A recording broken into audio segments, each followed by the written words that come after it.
आज के इस वीडियो में हम बात करेंगे एपीएल अपोलो पाइप्स के बारे में। एक ऐसी कंपनी है जो पाइपिंग सेक्टर के अंदर काम करती है। इससे भी पहले हमने पाइपिंग सेक्टर को कवर किया है और उसमें हमने बात की थी Prince pipe, Astral pipe, Supreme pipe. तो आज के दिन हम बात करेंगे अपोलो पाइप।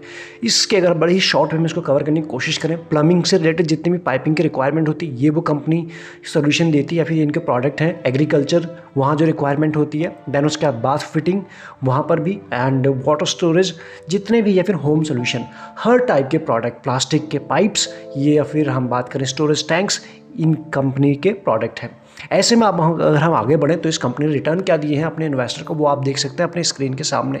एक साल में 77% के रिटर्न, 2 साल में 550, अगेन दिस इज सुपर। और अगर हम बात करें 3 साल इसको इतने हुए नहीं है, तो कुल मिला के जितना टाइम इसको हुआ है इसने काफ़ी अच्छे रिटर्न अभी तक अपने इन्वेस्टर को दिए हैं। इन रिटर्न के पीछे की कहानी अगर देखने की कोशिश करें क्वार्टरली रिजल्ट के फॉर्म में, तो आप देख सकते हैं मार्च 21 से लेकर दिसंबर 21 तक का डेटा आपके सामने है, क्वार्टरली यानी चारों क्वार्टर का। सबसे पहले बात रहती है सेल्स के ऊपर, तो 174 था, आप यहाँ पे चेकआउट कर सकते हैं। 174 था मार्च में, आते आते 191 के आसपास आ गया था, और उसके बाद 208। तो कुल मिला के इनके सेल्स ऐसे रही। इन चीज़ों को आप ग्राफ के फॉर्म में देख सकते हैं, बीच में कभी डिप और अदरवाइज फिर रिकवरी भी कुछ ऐसी रही है पिछले क्वार्टर में। देन अगर हम बात करें ऑपरेटिंग प्रॉफिट, 27 से 26, 22 के आसपास है, ये भी बड़ा है क्वार्टरली बेसिस पे। 17 से ये 11 पहुंचा है। इसमें आपको नेट प्रॉफिट में डिप साफ साफ देखने को ज़रूर मिल रहा है। ये तो रही क्वार्टरली बात। बाकी जो पिक्चर होती है किसी भी कंपनी की, वो ब्रॉडर वे में समझ में हमें आ जाती है। ऐसे में हम ईयरली पे देख लेते हैं। 2018 से लेकर टीटीएम तक का डेटा है, अभी तक का डेटा है। बाकी रिजल्ट आएंगे तो हम फिर देखेंगे।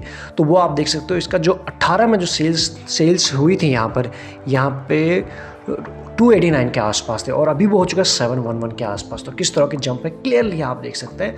ये टीटीएम का डेटा है, अदरवाइज मार्च 20 तक का हम डेटा लें तब भी 408, तो 408 के आसपास। तो ऐसे में हमें समझ में ये आ रहा है इस कंपनी की जो साल ऑन साल बेसिस पे सेल्स है वो बढ़ रही है। ये इस कंपनी के इन्वेस्टर के लिए अच्छी बात है। साथ ही में अगर हम बात करें ऑपरेटिंग प्रॉफिट 33 दैन 39 हुआ, बहुत मॉडरेट सा जंप हुआ नेक्स्ट ईयर।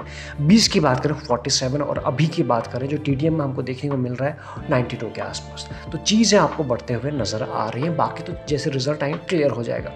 तो 4 सालों का इतिहास आपके सामने है, लेकिन बहुत बड़ी जंप भी नहीं है। 33 से अगर हम सिर्फ मार्च 20 तक का ही डेटा लें तो आप देख सकते हो 3 साल में 33 दैन 47 बड़ा ज़रूर है, ये है।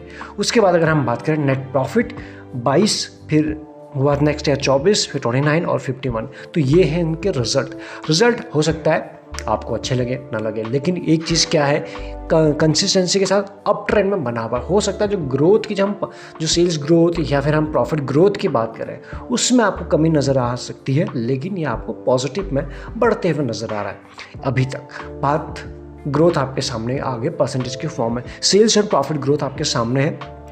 5 साल में तो 0 है, उसका डेटा भी है नहीं, लेकिन जो डेटा है उसे हम यहाँ पे पढ़ लेते हैं। यहाँ से सेल्स ग्रोथ 5 साल में 0, 3 साल की बात करें 22 और 1 साल में 27। तो कुल मिला के सेल्स इसके बढ़ रही है। हमने पहले भी देखा था, जस्ट अभी जो ईयरली रिजल्ट देखे थे। एंड प्रॉफिट ग्रोथ की बात करें यहाँ पर 229, ये 5 साल पहले थे, क्योंकि उस वक्त नहीं अभी ज़्यादा डेटा आया नहीं है, तो उससे ज़्यादा हमारे पास कंपेयर करने के लिए ज़्यादा चीज़ है नहीं। लेकिन जो डेटा है वो आप देखिए 229, देन उसके बाद शार्प फॉल 26 और 56 के आसपास। तो अभी भी अगर देखा जाए इस 1 साल में अगर देखा जाए यहाँ पर, तो इस company sales growth and profit growth आपको बेहतरीन ही नज़र आ रही हैं। बाकी चीज़ों को यहाँ देख लेते हैं। ROE और ROC भी आपके सामने 5 साल में 19 था इस कंपनी का ROE ROC। यहाँ पे आप देख सकते हैं 19।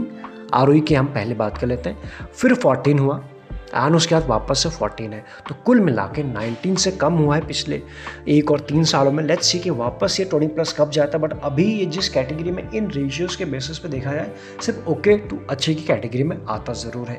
ऐसे में ROC भी देख लेते हैं, वो भी 20, 13 और 16 के आसपास। तो कुल मिला के ये सभी 20 के अंडर काम कर रहे हैं एज ऑफ नाउ।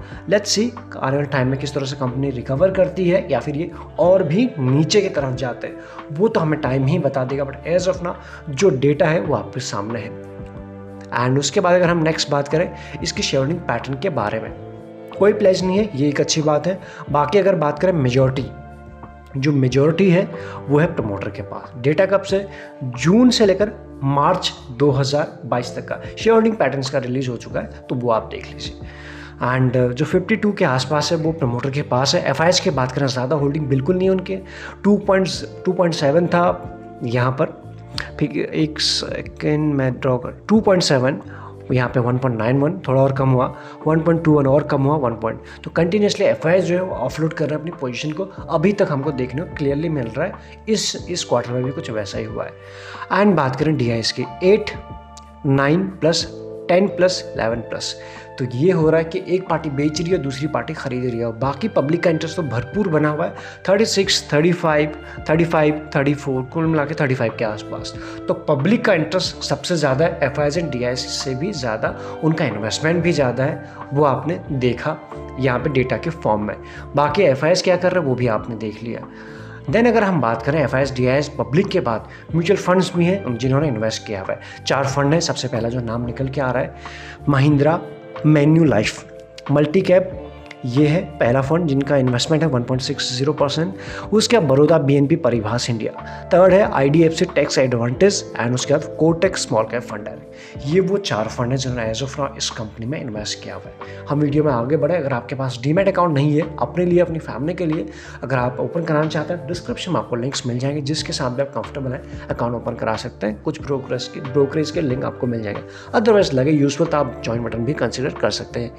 उसके बाद अगर हम बात करें debt to equity ratio, company के ऊपर डेट है 0.18 सॉरी, इसका डेट टू इक्विटी रेशियो है।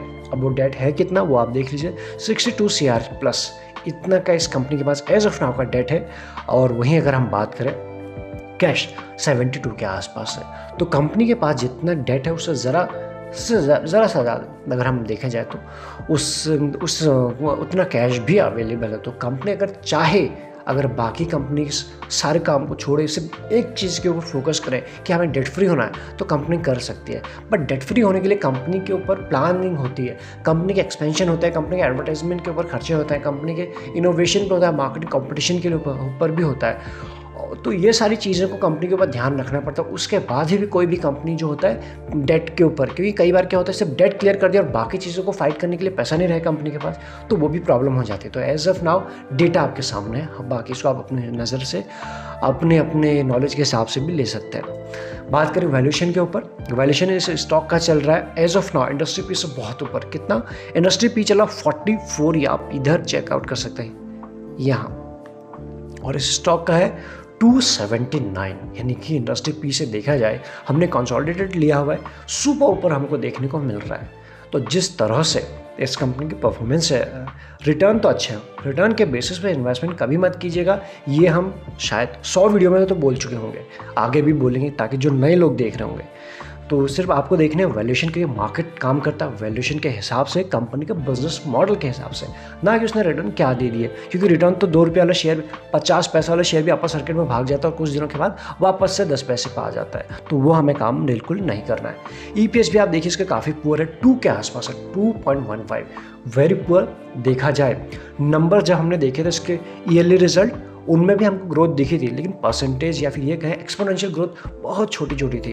एंड तो उस हिसाब से स्टॉक बड़े ही अभी अपने इंडस्ट्री पी से काफ़ी महंगे वैल्यूएशन पर अभी ट्रेड कर रहा है। इवन ये इंडस्ट्री का लीडर भी नहीं है, लीडर से अगर हम कंपेयर करेंगे तब भी है आपको बहुत नीचे मिलेंगे, और जो लीडर है वो तब भी आपको ठीक ठाक से प्रीमियम पे बोल रहे, ठीक ठाक वैल्यूएशन नहीं, प्रीमियम पे ही ट्रेड करते हुए नजर आएंगे। तो ऐसे में आपको ना कोई भी इसमें अगर स्ट्रेटजी यूज़ करें तो बड़े अच्छे से टेक्निकल एनालिसिस करने के बाद ही आपको इसमें एंट्री बनानी होगी, एग्जिट बनानी होगी। क्योंकि एज ऑफ नाउ हम इसमें टेक्निकल एनालिसिस नहीं कर रहे, लेकिन फंडामेंटल आपके सामने रखने की कोशिश की है कि थोड़ा सा अपने इंडस्ट्री पी से थोड़ा ऊपर तो ट्रेड कर ही रहा है ये एज ऑफ नाउ।